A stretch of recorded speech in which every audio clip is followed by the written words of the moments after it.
अस्सलाम वालेकुम। गोल्ड को देखते हैं कि नेक्स्ट वीक स्पेशली मंडे को गोल्ड किस तरीके से बिहेव कर सकता है। तो करंट सिनेरियो में अगर हम गोल्ड की बात करें तो फ्राइडे वाले दिन गोल्ड ने एक अनएक्सपेक्टेड मूव दी है without expecting any spot. Sometimes gold technically move करता है या कोई भी pair, and sometimes fundamentally forex market movement होती है।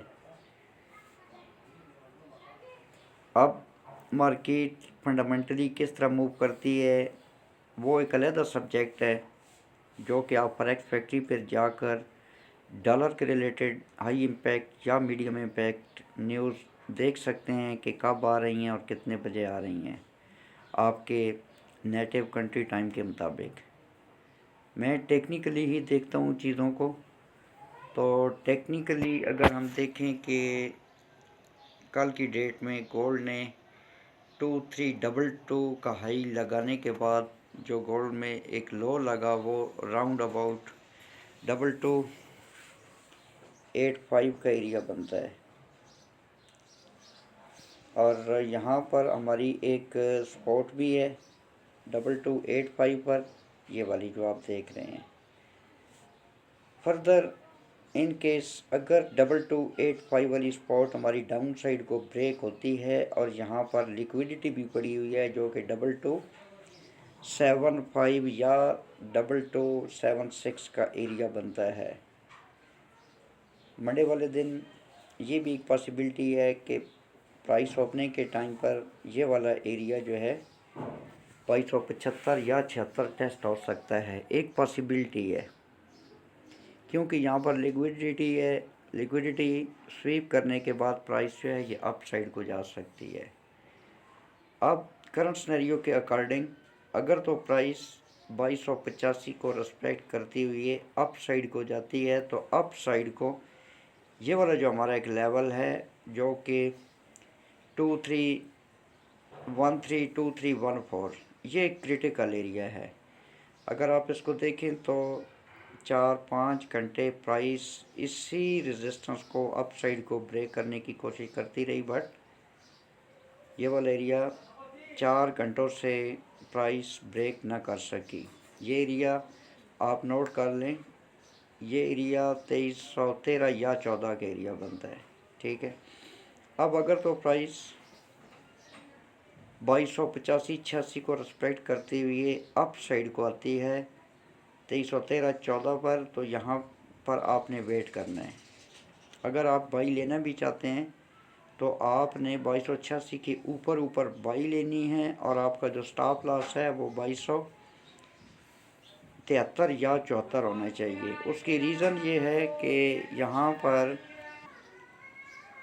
यहाँ पर हमें वेरी क्लियर ये वाली स्पॉट अगर ब्रेक होती है 2286 वाली तो वेरी क्लियर हमें पता चल रहा है कि 2275-76 पर लिक्विडिटी पड़ी है और प्राइस ये वाली लिक्विडिटी ग्रैब या स्वीप कर सकती है। और ये वाली लिक्विडिटी स्वैप करने के बाद अगर 2275-76 पर प्राइस आके सपोर्ट लेती है, जिस तरीके से ये देखें सेल की कैंडल बनी, इसने यहाँ पर सपोर्ट ली, देन बाई वाली कैंडल जो है यहाँ से ही अब जाना स्टार्ट हो गई। अगर ये वाला सिनेरियो आपको 2275-76 पर मिलता है बशर्ते के प्राइस डाउन जाए और विक लगाकर 75-76 के ऊपर क्लोजिंग दे, तो फिर आपने यहाँ से बाई उठानी है 75-76 से, और जो लो विक लगी हुई होगी विक के नीचे आपने 30-35 पिप का स्टॉप लॉस रखना है। तो यहाँ से अगर आप बाई उठाते हैं तो आपका TP1 जो है वो ये वाला एरिया हो सकता है जो कि 2313 या 14 हो सकता है। फिर अगर प्राइस ये वाला एरिया अप साइड को ब्रेक और रीटेस्ट करती है तो वंस अगेन आप या तो उसी बाई को होल्ड कर सकते हैं या फ्रेश बाई लेने के बाद आप गोल्ड की प्राइस को होल्ड कर सकते हैं। 2338 2338 का एरिया है, यहाँ तक ये वाला भी एरिया वेरी वेरी इंपॉर्टेंट है, क्योंकि ये आप देखें ये सेल की कैंडल बनी, ये फिर H1 की कैंडल बनी और इसको रेजिस्टेंस मिली 2338, देन ये जो सेल की कैंडल फिर बनी इसने 2338 से रिजेक्शन लेने के बाद ये वाला एरिया जो है ये सारा कवर किया है। ये एक इम्पॉर्टेंट एरिया है 2338 वाला। और अगर 2338 प्राइस अप साइड को ब्रेक करती है तो फिर आप अपना टीपी जो है वो एक्सटेंड कर सकते हैं 2352 2354, ये वाला जो एरिया मैंने मार्क किया हुआ है। अगर प्राइस डाउन आती है या ज़िग ज़ैग में जाती है तो ये लेवल्स हैं। कंफर्मेशन के बाद आपने यहाँ से गोल्ड को अप साइड पे देखना है। अगर यहाँ से आप बाई करते हैं सपोज 2338 से, तो आपका जो नेक्स्ट टीपी है वो 2352 या 54 हो सकता है। इसी तरीके से अगर प्राइस अप साइड को जाती है तो ये वाला एक एरिया है जो कि 2369-70 का एरिया बनता है। यहाँ तक भी प्राइस अप साइड को आ सकती है। ओवरऑल मैं गोल्ड की प्राइस को इस हाई तक देख रहा हूँ जो कि 2380-82 का एरिया बनता है। यहाँ तक प्राइस को अप साइड को आना चाहिए। अब मैं आपको एरो की मदद से समझाने की कोशिश करता हूँ कि सपोज प्राइस यहाँ से अप साइड को आती है, यहाँ से इसको रिजेक्शन मिलती है डाउन, और अगर प्राइस यहाँ से फिर अप साइड को जाती है और ये वाला जो एरिया है ऑलरेडी मैं आपको बता चुका हूँ 2313-14 का, इसको अप साइड को ब्रेक और रीटेस्ट करती है तो फिर आप प्राइस को यहाँ तक भी होल्ड कर सकते हैं, फर्दर यहाँ तक और यहाँ तक भी आप होल्ड कर सकते हैं। नेक्स्ट वीक गोल्ड को मैं कुछ इस तरीके से देख रहा हूँ। अब इसके अल्टरनेटिव, अगर तो प्राइस 2285-86 को डाउन साइड को ब्रेक करती है एंड 2275 को भी डाउन साइड को ब्रेक करती है, या 2275 को डाउन साइड को ब्रेक करने के बाद 2285-86 से रेजिस्ट होती है, पॉसिबल नहीं है।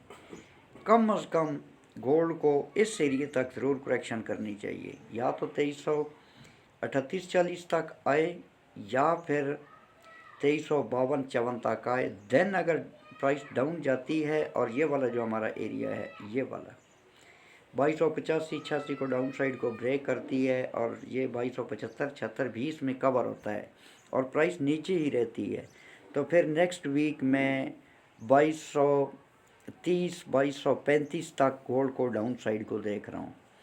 लेकिन टेक्निकली आई थिंक कि गोल्ड को एटलीस्ट ये वाला जो एरिया है 2338 से लेकर 2352 या 54 का, यहाँ तक की करेक्शन ज़रूर करनी चाहिए।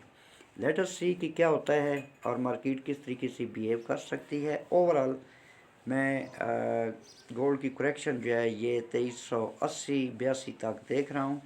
फिर अगर प्राइस अप साइड को जाती है तो फिर स्नैरियो जो है ये चेंज हो सकता है। और करंट स्नैरियो में अगर आप देखें तो ये एक ट्रेंड लाइन मैंने ड्रा की हुई है, ठीक है। एग्जैक्ट इसी ट्रेंड लाइन को रिस्पेक्ट करते हुए कल की डेट में प्राइस जो है ये डाउन आई और मैंने बताया हुआ था कि 2378-2388 यहाँ से हम गोल्ड को सेल में लेंगे और आप देखें कि एग्जैक्टली 2388 का एरिया टेस्ट करने के बाद प्राइस जो है ये डाउन आई है।